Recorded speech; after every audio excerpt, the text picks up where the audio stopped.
Hi everybody. Wanted to make a video for everybody to watch and check it out. So I'm gonna try to get my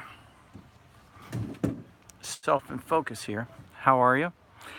Um, I wasn't sure what kind of video I wanted to do on YouTube, and I like to talk about spirituality. I'm a spiritual teacher, and I had a dream last night and got the message to do 10 bowls. So let's talk about the 10 bowls. Um, in case you're wondering how I get inspired to do videos like this, or what I should say is, anyway, I'll skip the funny story I was going to tell about the 10 bulls, or maybe I'll tell it. The funny thing is that, when you're trying to dream and you're lucid dreaming, the messages come over a little bit funny because maybe how your brain's already wired from the previous day. So it was kind of funny how I got the message for 10 bulls. I'll tell that story maybe another time. But anyway, so let's get right to it. And the message of the 10 bulls is really pretty. It's beautiful, it's classy. 10 bulls. And there's a comment here. The delightful, we love that, Zen Buddhist woodprints on the stages of personal growth and discovery that we experience as we impart upon the journey of self-awareness. As a note, those Cat Stevens fans will recognize the album title Catch Bullet 4 may find it interesting to note that the name heralds from the source. Pretty cool, huh? Okay, now I feel like telling the story about what was happening to me with the in the dream, right? So, I mean, the way it comes across in a dream, you're just like, you're kind of doing your own thing, and I always realize if you're gonna have a dream, it's what you were thinking about before you fell asleep. There's stuff your mind still reflects and touches upon. So, I mean, I just watched that movie Pacific Rim Uprising. I thought it was okay. I mean, I like that kind of stuff, so it was entertaining. I watched the first one a bunch of times. So, and then I was reading a sci-fi book. So, you know, and then I'm in a dream, and I'm just having a dream. It's 4 o'clock, after 4 o'clock in the morning, and I guess you would say an angel or angelic being comes in a dream to give you a message, and the I'm sure it's pure and everything's great, and they're like, Victor, you're gonna do the video about the 10 bulls. Meanwhile, I'm in my own, state of mind. So I'm like, okay, so what you're telling me is the kaiju are attacking the Earth, and I gotta get 10 bulls to, kill the kaiju? And the angel's probably like, no, 10 bulls, you know. So I'm like, okay. So then, like, it's another scene, right? And I'm like, there's a friend of mine getting married. Now, how could that not be a peaceful and joyous occasion to receive a message from, Spirit of the Lord? So I'm like, okay, so what you're saying, there's these 10 bullhorns here, and he's gonna get shot if I don't stop this attack? Because I was just reading a science fiction book about things getting attacked. Anyway, we're already 4 minutes into the story, but I'm digressing and screwing this all up. But I just thought it was funny. And they're like, basically like, tell the story about 10 bulls, you know. And I woke up. I'm like, oh, okay. I have to Google what 10 bulls are. I don't really remember. Maybe I read it once, like 25 years ago. I don't know. But I thought it was funny. These kind of things happen to me. And I do remember, what the setting was. And It's kind of funny. So I thought maybe you'd find that humorous to start off and be lighthearted with this story. Um, anyway, so it's a delightful Zen Buddhist wood print. So I thought that would reflect how I got the message to reflect onto the delightful part. So here we are. Number one wood print. And by the way, this is genius, right? Who would have thought to done a video on it, to do a video about this? But here I'm doing it. It wasn't my idea. The search for the bull. In the pasture, and the wood prints are, really pretty. All right. You could Google it. Google it. Everybody Googles everything. I don't want to just give, you know, props to Google. Ask Jeeves or whatever you do, but check it out. Go to the library. Nobody goes there anymore. The search for the bull. In the pasture of this world, I endlessly push aside the tall grasses in search of the bull. Following unnamed rivers, lost upon interpenetrating paths of distant mountains. My strength failing and my vitality exhausted, I cannot find the bull. I only hear the locusts cheering through the forest at night. Comment. There's a comment on this one. The bull's never been lost.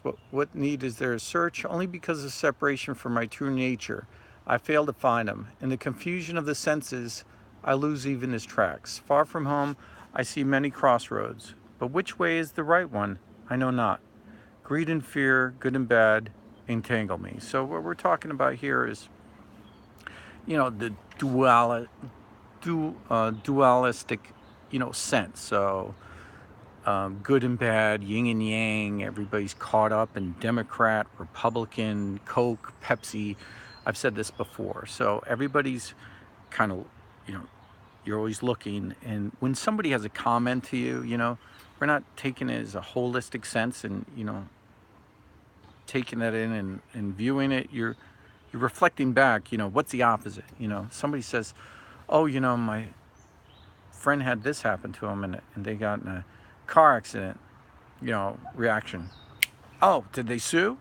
Or are they okay? Or, what's the, it's like a, it's like a, what do you call it? Kick foot response. You're reacting, you're yin yang, you're positive, negative. You're being reacted in the world. You're in the world. You're not separated from the world. Jesus is saying, if you follow me, you're not of this world. I'm not of this world. So you're being, you're locked in. You're part of, let's say, the paradigm, the matrix. You're in there. You're done, right? In a way, and how many people are asleep? We know how many people are asleep. Throw a rock, you'll hit one. Don't throw rocks at people, but you know what I'm saying. There's a lot of people. Okay, so what we're talking about, I cannot find the bull. So what is this? This is a metaphor for you, your spirit. This is all about your spirit. This is about your mind in a way as well. So this is a Zen Buddhist, penetrating, deep thing going on. We're up to 8 minutes and I barely scratched the surface of the first one. So there's a lot to cover. I might have to do another one of these. I just thought of that.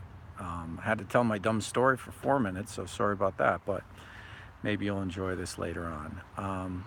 Anyway, comment. The bull was never lost. What need is there to search? Only because of separation from my true nature. So a lot of us are separating from our true nature. We're not there in the present moment. We're not there in the now. We're not there being ourselves. We're acting. We're putting a facade. We're putting, presence out there. Somebody, I joined a Native American Indian tribe, and I went up there in the hill mountains of Pennsylvania, and everybody was just, was so nice. Everybody said, "Oh, it's so nice to finally be myself." When you got to be there, I'm like, well, who were you all the rest of the time? I'm in the business world. Quotes. I'm in the other world. Now I'm in the normal world. Well, let's try to be in the normal world as much as we can. How about all the time? I mean, when you die, you're not going to have a lot of. They're not going to say, "Well, you were yourself." 10%. great job. You need to be yourself all the time, right? Um, Imagine if we did that and we all told the truth. So we're up to the first one, and I'm don't mean to skip over anything. So obviously I'm told in the nicest way possible, in the gentlest way, to talk about this. So I want to talk about it. And it's exciting, isn't it? This is pretty cool stuff. My strength failing and my vitality exhausted, I cannot find the bull. So the bull is your mind. You don't see it because you're in the world. You're in the matrix. You're in the stuff. You don't see the separation. So what I talk about a lot is trying meditation. You know, even writing poetry. You're putting yourself on your ideas on paper and you're separating yourself from. That's where I used to write a lot of poetry, and I got a lot of separation to how do I feel, how am I trying to push that idea across and those feelings, how do I put that on paper, and this'll, you have to find it. You're looking at separation, so you're looking at, there's the first circle, and then the circle splits, and now you have the Venus Pisces, isn't that what they call it? And then there's two circles, right? So you're that's what we're talking about. We're going from stage 1 to stage 2, and the stage 2 is the separation from you and everything else. I'm getting a message. I have to go pick up somebody soon, um, so hang on. Sorry.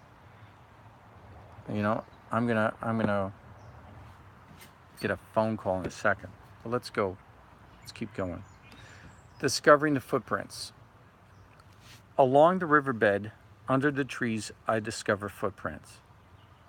Even under the fragrant grass, I see his prints. Deep in the remote mountains they are found. These traces no more can be hidden than one's nose looking heavenward. And there's a comment. Understand the teachings, I see the footprints of the bull. Then I learned that just as many utensils are made from one metal, so too are myriad entities made from the fabric of self. Unless I discriminate, how will I perceive the true nature from untrue? Not having entered the gate, nevertheless, I've discerned the path. So, I told a story about this before, about how I was with the Native Americans. See, everything I'm saying has a deeper path. It's pretty cool, isn't it? So I'm with the Native Americans, and I'm up in the mountains, and we're going through the woods, and they're saying to me, whoa, let's go follow the deer path. And I'm saying, what deer path? They're saying there's a deer path. I don't see it. He said, well, just use your splatter vision. I'm like, what are you talking about? What's splatter vision? Okay, I haven't been, with part of a Native American tribe up in the mountains in Pennsylvania, in the woods before, going through deep forests, and they're like, you unfocus your eyes, and then, you'll perceive the path. And I practiced for a second. All of a sudden, I saw the push down in the, in the leaves, the path. And I was blown away. I was like, my mouth dropped open. I still remember it. I was like, wow, I can see paths through the forest. And who knew? Growing up in the city, we don't know these things. You didn't know that there's a way to see through the forest. So this, number 2, is exactly that. And this is a real deep thing that I'm saying. So discovering the footprints, I'll read it again. Even along the riverbank, under the trees, I discover footprints, just like where I was. Even under the fragrant grass, I see his prints. Deep in the remote mountains they are found. very strange that this is exactly what we're talking about. These traces no more can be hidden than one's nose looking heavenward. So what are we saying here? What does this mean? What's the deeper meaning, Victor? The deeper meaning here is discovering the footprints. You have to change your perceptions. Like I changed the way my eyes focused. You know, if you keep trying to solve the problem the same way, you're going to have the exact answer like before.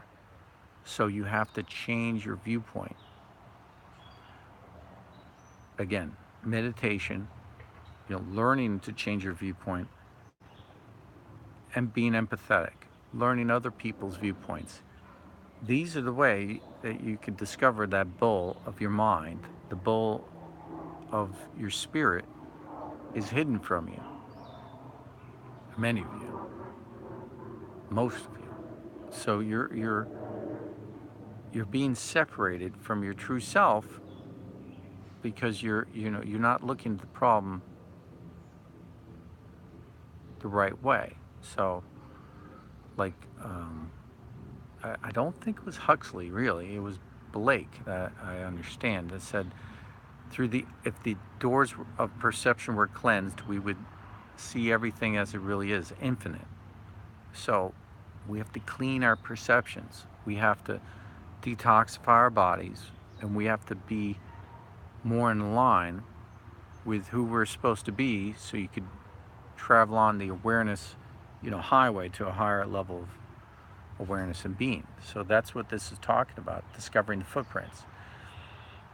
This is all very mystical, deep stuff. This isn't, and one thing I took a quick look this morning and said, secret teachings of Zen.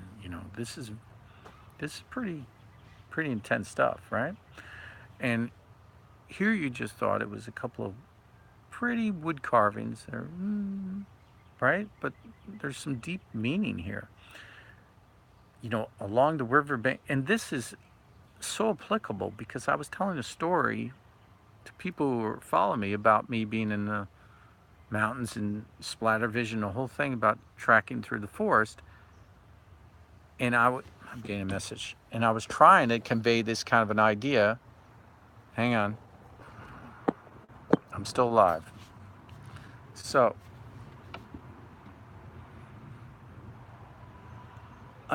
understand the teachings. Okay, so we got that one, right? So this, excuse me 1 second. Excuse me 1 second. Enjoy the tree. I have to take a phone call. Hello.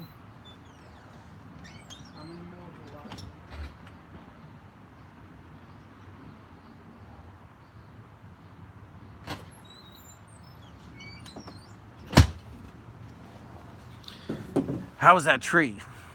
Still green? Pretty cool. Well, I came back. Supposed to do something, but skipped it for you. Okay, we're gonna go to number 3. Let's see how many I can do today. I get the feeling that there's 10 bowls and a lot of bowl going around. Anyway, perceiving the bowl. And this is difficult for people to perceive the bowl, right? This is a whole other step. Like this is a whole another level to perceive the bowl. I hear the song of the nightingale. The sun is warm, the wind is mild. Willows are green along the shore. Here no bull can hide. What artist can draw that massive head, those majestic horns?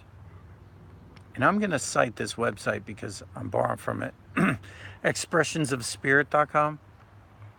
Hopefully they won't sue me for using this. You can message them, and then if they get upset, I'll redo this, I guess. Comment. When one hears the voice, one can sense its source. As soon as the 6 senses merge, the gate is entered. 6 senses merge, huh? Pretty cool. Wherever one enters, one sees the head of the bull. The unity is like salt and water, the color like dye stuff. The slightest thing is not apart from self.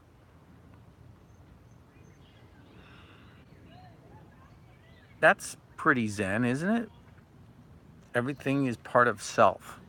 Um, so you're being a mirror and reflecting back and saying, no, that's me, that's me, that's me, that's me, that's me. Certainly we've had that happen. I've had that happen where you're saying, no, it's my fault, and meanwhile, it's not, but you take responsibility. This is widening that circle. Instead of 2, we go to 3, right? And we're widening our circle, we're widening our perceptions, and we're taking responsibility. The more responsibility that you take, the more you're in charge. I hear the song of the nightingale. So what is that saying? That's saying that you're spending time day and night trying to perceive the bull, which is your spirit, which is your id, which is your mind, more than anything, which is your ego, but more of your mind. And the ego's been so misperceived over the years and over time. I hear the sun, and I try to do these YouTube videos short. Nightingale. The sun is warm, the wind is mild. Willows are green along the shore. Here no bull can hide. So what we're saying is, through meditation, through self-reflection, you're able to discern you versus what's not you, and you're taking more of you to say that is you. And you're being more of who you are, and you're able to separate. This is where it gets important. Yourself from your mind, your soul from your mind. So your mind isn't your soul. So we're doing that through meditation. You're learning that you're not your thoughts. Your thoughts are separate from you. So this is pretty deep. Don't you love it how it gets brighter out before the light goes away? So we're getting pretty deep, because what we're saying is that the reality of the situation is that you are being controlled by your mind. And then all of a sudden you reflect back enough and you say, okay, I'm not my mind. I'm not this situation.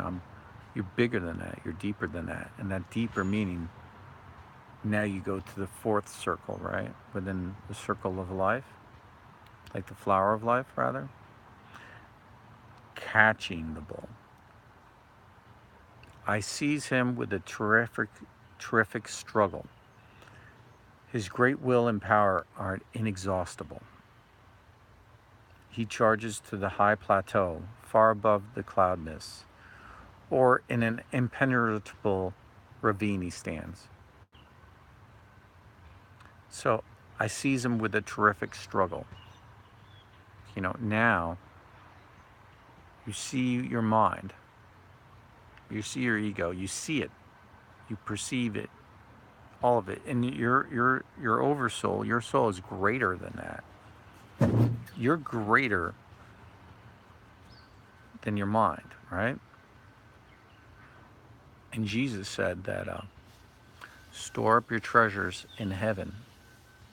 So when you get to this level, you're able to store your treasures in heaven. You're offloading. You're offloading your memory, your soul. You're being greater than just your mind, right?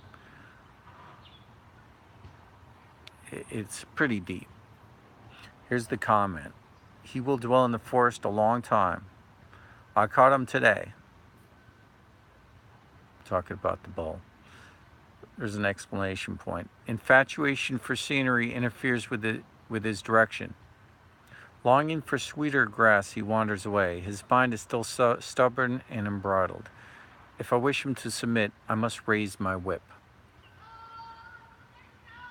So you have a whip that you can control your mind.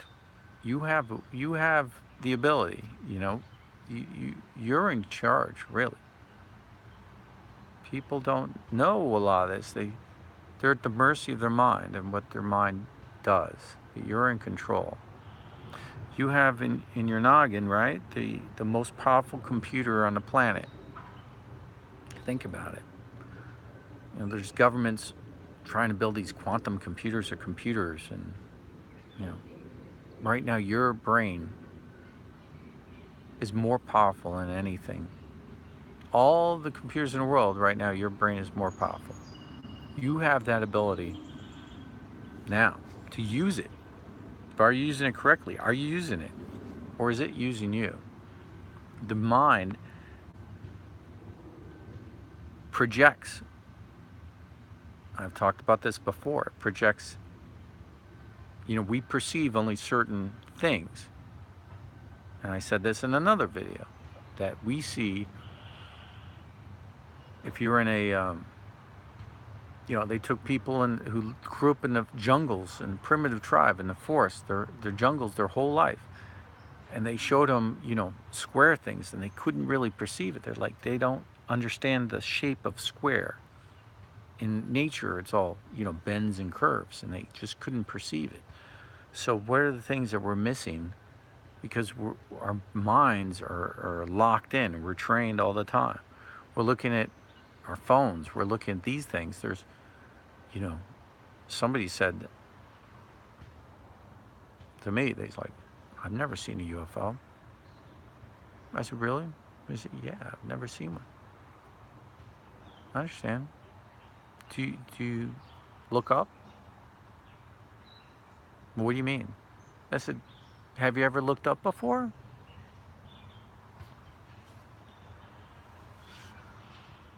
And they were like, what are you talking about? I said, quite often, do you look at the sky and look up? They're like, they didn't get it. I'm like, do you look up during the day? Or are you on your phone? They're like, no, I'm on my phone. I'm doing stuff. I'm not going to be looking at. Okay. There could be one right above. Maybe we should look up now. I don't see one. But there could be one, right up above your head, but you're not looking up. So what is it? I'm using it as a metaphor, but I'm into metaphors, right? Mr. Metaphor, how are you? Taming the bull, number 5. The whip and rope are necessary. Where are the whips and ropes? Don't get excited. I'm talking about whips and ropes for your mind. What are they?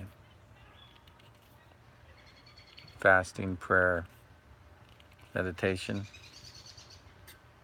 If you're thinking those things, then you're thinking like I'm thinking. The whip and rope are necessary. Elsie might stray off down some dusty road.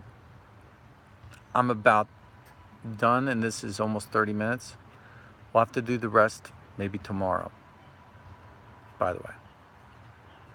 The whip and rope are necessary. Elsie might stray off down some dusty road. Being well trained, he becomes naturally gentle. Then, unfettered, he obeys his master. When one thought arises, another thought follows. When the first thought springs from enlightenment, all subsequent thoughts are true. Through delusion, one makes everything untrue. Delusion is not caused by objectivity, it is by the result of subjectivity. Hold the nose ring tight and do not allow even a doubt. Pretty cool, huh? Everybody thinks they know this one, so I'm going to let you take your own assumptions. Being well trained, he becomes naturally gentle. So this is about your mind too. So your mind right now is untamed. Your mind just goes everywhere. But if we put everything in order, then we can use it correctly. If there is a way, maybe I'll talk about this some other time. There's a way for you to have, perfect memory. There's a way for you to have it, pretty much. You just need to practice. Imagine if you worked at having perfect memory. Maybe that's something you did 20 minutes a day every day as a matter of course. And you said, you know what, I'm going to have perfect memory. And it was an exercise, and you practice it, and you practice it, and practice it. And then you're working on it all the time. You're working on it. And then you're going to have, better memory. It's a muscle. It's like anything else. But for folks that aren't working on their memory, they're not working on themselves, they're missing it, right? And then they're not going to have that kind of a memory. Tesla had great memories. Mother trained him from when he was young to have perfect memory. There's ways that you could work on it. You could ask Jeeves, you could Google it, you could find out, how do I get perfect memory? You're on YouTube. You could probably go on YouTube right now and say, perfect memory, where are some exercises? And you'll find 10 or 20 of them. And I'm just using memory as an example. Memory is linked to intelligence, right? But if you're not working on it, you're not working on your mind, then we're not doing anything. You're going in circles. You're not doing the flower of life circles. You're just running around in circles. When one thought arises, another follows, is what they're saying. Like, you're addicted to your mind's thoughts instead of having your mind working for you. It's possible. All of a sudden, you won't be, I've spoken to geniuses, like well-known geniuses, and I have conversations with them, and you could keep up. You could keep up with them. The education that they put themselves through helped to tame their mind, because they read all those things, and they disciplined themselves to read, they disciplined themselves to learn, and the application of that knowledge pushed them to have more of a tamed mind than other people. That's the difference. You don't have to do all that. It's good to do studies. It's good. I'm not saying it's bad, but I'm saying that you could be in a lightened state, by just meditation, alone. I'm not saying not to read a book. Please don't say I said that. What I'm saying is, you could get to that level. Now, what's stopping you, right? You could do it. I hope you're enjoying this. I'm not doing it for me. I'm doing it for you. And I hope you enjoyed that funny story I told at the beginning, but it is sometimes that way when we get certain things.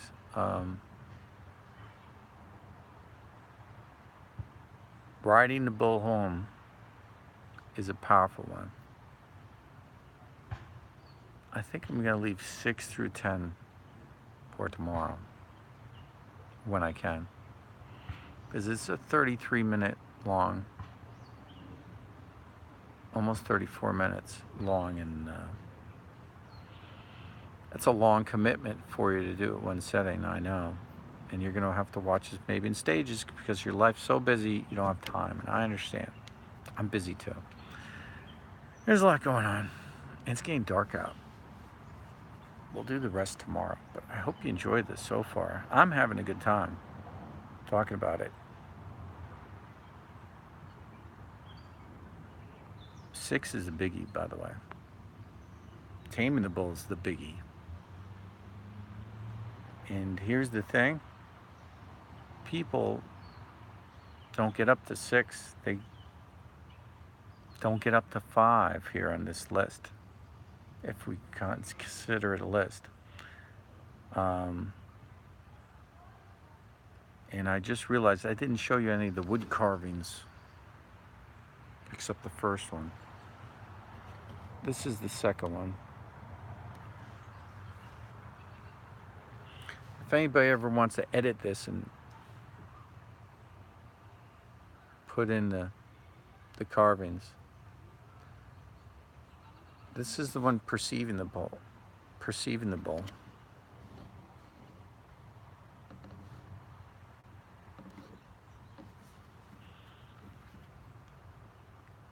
I mean, you know what's really cool about Zen? They keep it all simple. It's not like, it's not a Rembrandt. This one's catching the bowl. It's not a Rembrandt. It's not, that's good enough. It's just what you need to know to convey the message and be artistic and within it, and it's rather nice. Taming the bowl. That's exciting. Whew, that's a deep one. We're going to have to delve into that tomorrow. Each one of these can take a long time. Like someone said to me the other day, "Hi, Evan So Love. Someone said to me today, just the other day, said, how long, ooh, it's getting dark out. How long should I do a yoga pose for? I said, well, the correct way, as I understand, is each yoga pose should be an hour. And they were like, what? And I've heard that, but, I don't do a yoga pose for an hour. I push myself, see how far I could get each day, sometimes at certain poses. But if you want to learn mastery of a yoga pose, I think you should do it one pose for an hour. If you could get up to an hour, you don't have to do it that way every day, but if you do it in an hour every day for one yoga pose, you'd be quite good at it, right? Don't get dizzy doing it. But is it from Oriental design? It's a Chinese. Yes, so Oriental. The history of it's Chinese. They use bowls as a metaphor. Bowls are a metaphor for the mind. So that's where they get the bowls. It's getting dark out. So that's the natural. Oh, it's beautiful here. A little sunset action going on. The sun just dropped. And what better way to end it than having it's in front of me, but the sunset with purples and magentas, mostly magenta, and the clouds. I'm wearing my nice white shirt to bring the message towards you for the bowls, and thank you so much for watching. We'll talk about more about this later. You could always message me, comment, like, subscribe, share. You know the drill. And thanks for tuning in and taking the time with me to talk about some of the bowls. I look forward to going over the rest of the bowls with you. And we'll get to the other, we're halfway. We'll get to the rest. We're halfway. We're not even halfway. We're going to get to the rest tomorrow. And check it out. They're pretty interesting. And God wants you to. He sent me that message. So he wants you to watch this video and share it and get something out of it. All right. Thanks. Love you. Peace.